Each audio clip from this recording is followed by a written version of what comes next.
Hey my spooky loves, today we're talking about urban legends and not the fun ones. These are the ones that people casually talk about like folklore, but when you actually sit with them too long, it starts to feel wrong.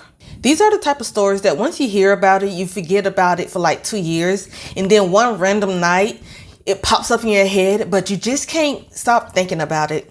So get comfortable, dim the lights, and let's talk about a couple of urban legends that are way more disturbing than people give them credit for. If you like horror stories, urban legends, and spooky stuff like that at nighttime, then this is the channel for you to just put it on in the background, listen to it, and just enjoy and chill for the night. So let's jump right into this video.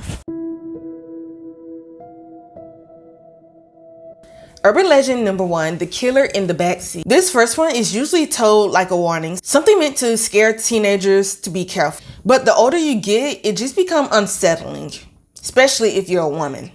The story goes on like this. A woman finished her shift at late at night. It's already dark when she's walking out to her car. The parking lot is mostly empty. She's all alone. She's weary when she get in her car, but feels safety when she locks the door. As she started driving, she noticed something strange. Every time she stops at a red light, the car behind her flashes their lights.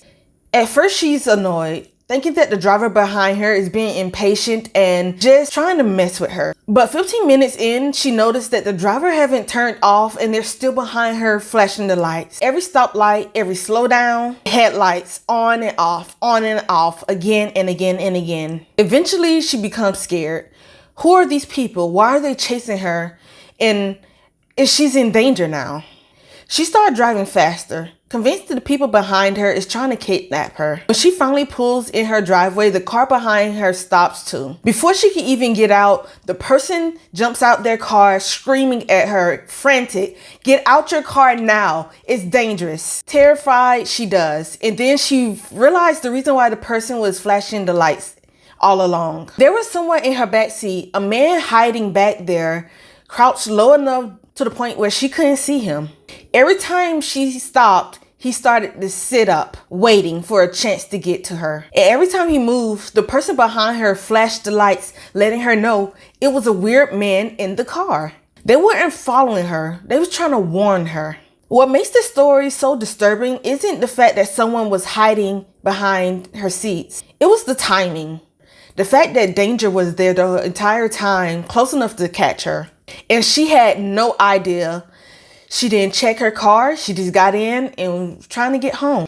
Imagine if she was just driving home with music playing, not paying attention, just trying to get home after a late shift. You think you're safe because you locked the doors and you're already on the road. But all this time, somebody was in your back seat just waiting for the perfect time to strike. And the scariest part about this story isn't the killer.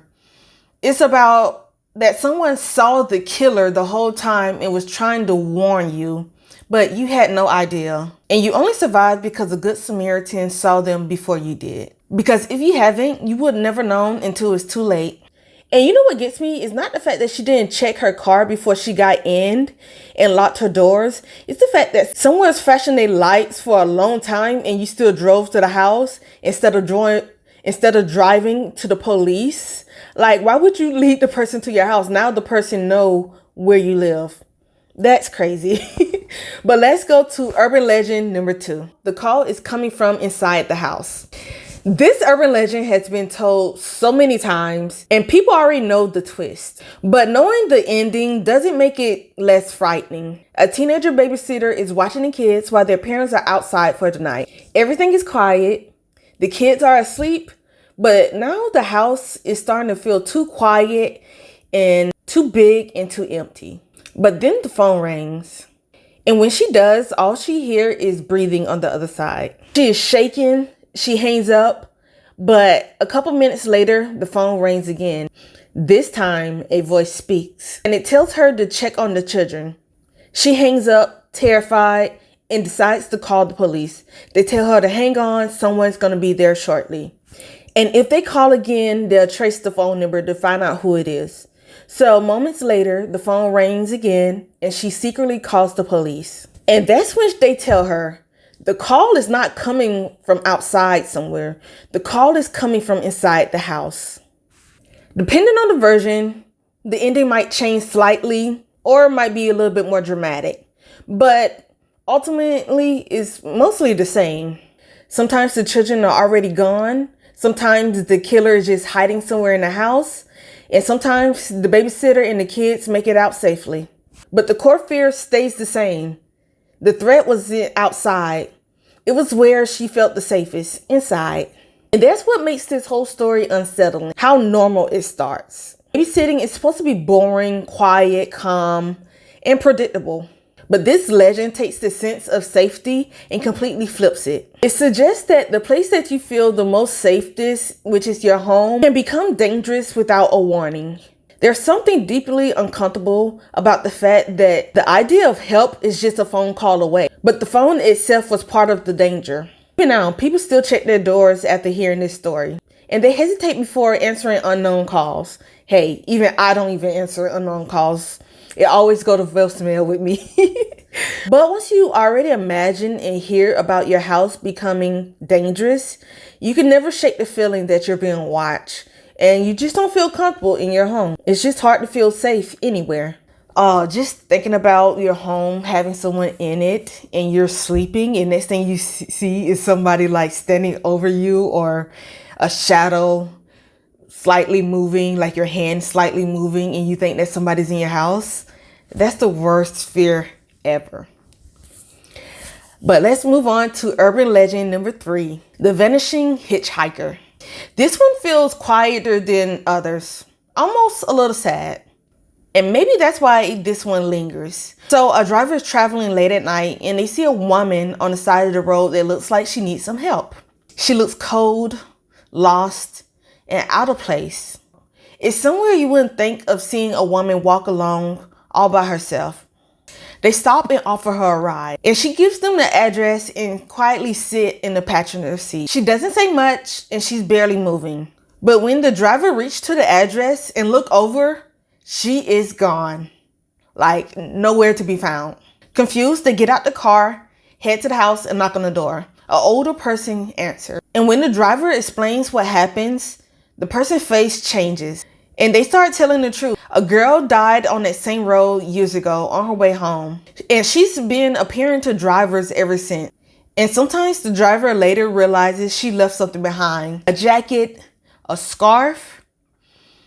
Proof that she was real at some point. What makes this story unsettling isn't the fact that the girl is a ghost. It's the repetition. The fact that this girl is constantly appearing to different drivers, talking to them, getting in the car.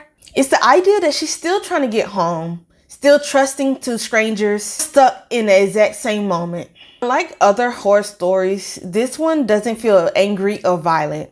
It just feels unfinished. And that's often a lot more scarier because it suggests that some things don't move on. Some moments repeat forever. And you never know when you will cross paths with them.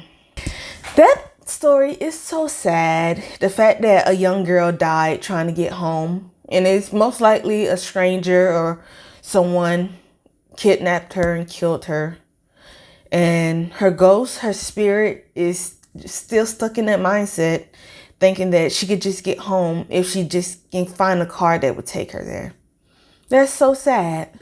So here's some of my closing thoughts. Urban legends survive because they don't have ending. There's no explanation, no final scenes, where everything makes sense. They just live in spaces between logic and fear. They make you double check your surroundings, lock your doors, and look in the back seats before you drive home. And maybe that's why they last so long. Because even when you know they're just stories, sometimes they just make you think, what if they're not? If you enjoy these type of late night horror stories that you could listen to in the dark or maybe just put on in the background, stories that feels like whispers instead of screams, you might want to stick around because I have so much more coming. I'll be here talking about stories that you probably shouldn't be thinking about late at night, right before you go to bed. Good night, my spooky babes. I'll see you in the next one.